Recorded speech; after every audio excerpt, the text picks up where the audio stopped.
दोस्तों, क्या आप जानते हैं कि उड़ीसा में ट्रेन कैसे पलटी? आज मैं आपको इसके पीछे की सच्चाई बताऊंगा। आखिर ट्रेन की टक्कर आपस में कैसे हो गई? दोस्तों, जब से उड़ीसा में ट्रेन हादसा हुआ है, सबके दिमाग में सिर्फ एक ही सवाल चल रहा है कि आखिर ये हादसा हुआ तो हुआ कैसे। और अब जो चौंकाने वाले तथ्य सामने आ रहे हैं वो किसी को भी हैरान कर देंगे। ऐसे में सबसे बड़ा सवाल ये खड़ा होता है कि ट्रेन कैसे पलटी और ट्रेन की टक्कर आपस में कैसे हो गई? कौन था जिसकी वजह से ये सारा हादसा हुआ? ट्रेन के ड्राइवर ने बताया सारा सच, किसकी वजह से इतना बड़ा हादसा हुआ? तो आज मैं यानी आपका दोस्त आपके इन सभी सवालों का जवाब देने आया हूँ। बस वीडियो के लास्ट तक इसी तरह बने रहिए। लेकिन वीडियो शुरू करने से पहले आपसे एक छोटी सी रिक्वेस्ट है। वीडियो के नीचे ब्लैक कलर का सब्सक्राइब बटन दिख रहा होगा, उस पर क्लिक करके सब्सक्राइब कर लें और साइड में बेल आइकॉन भी दिख रहा होगा, उस पर भी क्लिक कर लें ताकि आपको वीडियो मिले सबसे पहले। दोस्तों, उड़ीसा ट्रेन हादसे को लेकर कई सारे सवाल खड़े हो रहे हैं। दिन रात बड़े बड़े न्यूज चैनल्स सिर्फ इसी ट्रेन हादसे की चर्चा कर रहे हैं। पहले तो राजनीतिक पार्टियां आपस में उलझ रही थी, लेकिन जैसे ही रेल मंत्री अश्विनी वैष्णव ने बताया कि हम इंसान की गलतियों को अपने बस में नहीं कर सकते, वैसे ही सीबीआई एक्शन में आ गई और जांच बहुत तेजी से शुरू कर दी उसने। जहां सीबीआई 2 पॉइंट पर काम कर रही है। पहला इलेक्ट्रिक पॉइंट मशीन, दूसरा इलेक्ट्रॉनिक इंटरलॉकिंग सिस्टम। दोस्तों, ये दोनों चीजें इस बात को समझाने के लिए जरूरी है कि ट्रेन कैसे पलटी।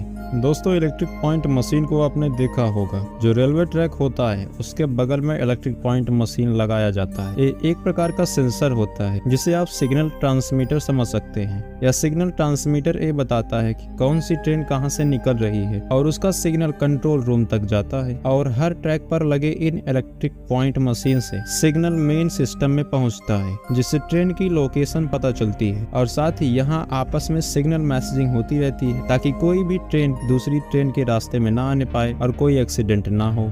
इसलिए इलेक्ट्रिक पॉइंट मशीन बहुत ही इम्पोर्टेंट एलिमेंट होता है। और दोस्तों, फिर आता है इलेक्ट्रॉनिक इंटरलॉकिंग सिस्टम, जो कंट्रोल रूम में मौजूद होता है, जहां पर रेलवे कर्मचारी बैठकर लगातार इसकी मॉनिटरिंग करते रहते हैं और ये पूरी तरह ऑटोमेटिक सिस्टम होता है। ऐसे में ट्रैक कहां पर चेंज होना है, ट्रेन को कौन से ट्रैक पर स्विच करना है, ये उसे डिसाइड करता है। पूरा सिग्नलिंग सिस्टम इसी के जरिए होता है और जो सिग्नल आता है उसका जो प्रोसेसिंग होता है वो यहीं पर होता है। इसके अलावा जो इलेक्ट्रिक पॉइंट मशीन है वो सिग्नल चेंज करने का काम करती है। बस आप इतना समझ लीजिए कि electric point machine signal change करने की इंफॉर्मेशन इलेक्ट्रॉनिक इंटरलॉकिंग सिस्टम तक पहुंचाती है और फिर इंटरलॉकिंग सिस्टम से इंफॉर्मेशन जाती है कि किस ट्रैक पर रेड लाइट दिखानी है और किस ट्रैक पर ग्रीन लाइट दिखानी है। जब कभी भी इलेक्ट्रॉनिक इंटरलॉकिंग सिस्टम को जो कंट्रोल रूम के अंदर है, जब कभी भी उसे ऐसा महसूस होता है कि कहीं कुछ गड़बड़ हो रहा है या कोई गलत इंफॉर्मेशन उस तक पहुंच रही है, तो ये इलेक्ट्रॉनिक इंटरलॉकिंग सिस्टम सभी रूट की सभी ट्रेनों को एक साथ रेड सिग्नल दिखाकर उसे रोक देती है ताकि जो इंफॉर्मेशन मिल रही है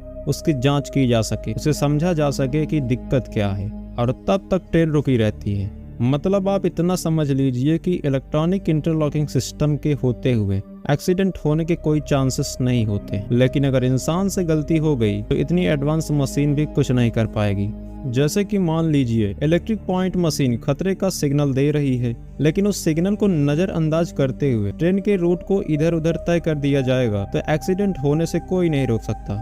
और उड़ीसा ट्रेन हादसे में भी हो सकता है किसी ने कंट्रोल रूम में बैठकर इलेक्ट्रॉनिक इंटरलॉकिंग सिस्टम के साथ कोई छेड़छाड़ की हो, और जो दूसरी छेड़छाड़ हो सकती है वो इलेक्ट्रिक पॉइंट मशीन के साथ हो सकती है। ये मशीन 2 ट्रैक के बीच में लगी होती है। बॉक्स जैसी मशीन के साथ अगर कोई छेड़छाड़ कर दे तो हो सकता है इलेक्ट्रॉनिक इंटरलॉकिंग सिस्टम में गलत सिग्नल पहुंच जाए, जिसकी वजह से एक्सीडेंट हो जाए। क्योंकि ये रेलवे ट्रैक पर होता है, इसलिए इसके ऊपर इतनी ज्यादा निगरानी नहीं रखी जा सकती। अब हो या ना हो, छेड़छाड़ तो इन्हीं दोनों चीजों में से किसी एक में की गई है। और यकीन मानिए इन्फॉर्मेशन बाहर आ रही है कि इन दोनों ही सिस्टम में कुछ न कुछ बदलाव किए गए थे। यहाँ पर काम भी चल रहा था और कुछ बदलाव भी किए गए थे। पर सवाल ये उठता है कि जो काम चल रहा था कहीं उसके चलते कोई गड़बड़ी तो नहीं हुई, या फिर किसी ने सोची समझी साजिश के तहत इन दोनों में से किसी एक सिस्टम में गड़बड़ी की, जिसकी वजह से इतना बड़ा हादसा हुआ।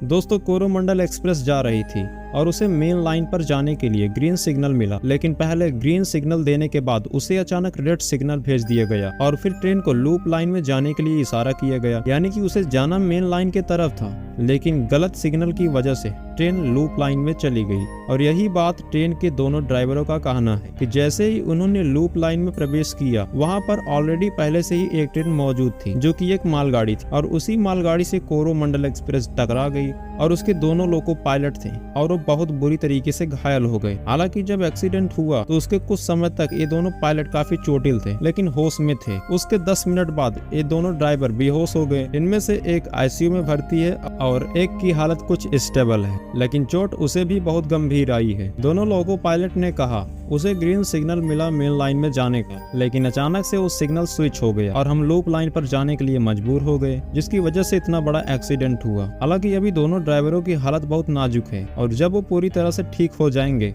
तब दुनिया उनके मुंह से जानेगी कि आखिर ये हादसा हुआ कैसे। लेकिन शुरुआत में अभी तो उन्होंने बता दिया है कि सारी दुर्घटना गलत सिग्नल की वजह से हुई है। लेकिन दोस्तों, सरकार को ये पता लगाना होगा कि आखिर इन सब के पीछे कौन था और किसकी गलती से इतना बड़ा हादसा हुआ, ताकि भविष्य में ऐसे खतरों से बचा जा सके। तो दोस्तों, ये थी उड़ीसा रेल हादसे की पूरी सच्चाई, जिसके बारे में आपका क्या कहना है कमेंट करके जरूर बताएं। और हाँ, वीडियो अच्छी लगे तो वीडियो के लिए लाइक जरूर कर देना, चैनल को सब्सक्राइब करके बेल नोटिफिकेशन को ऑन फुल कर देना। धन्यवाद।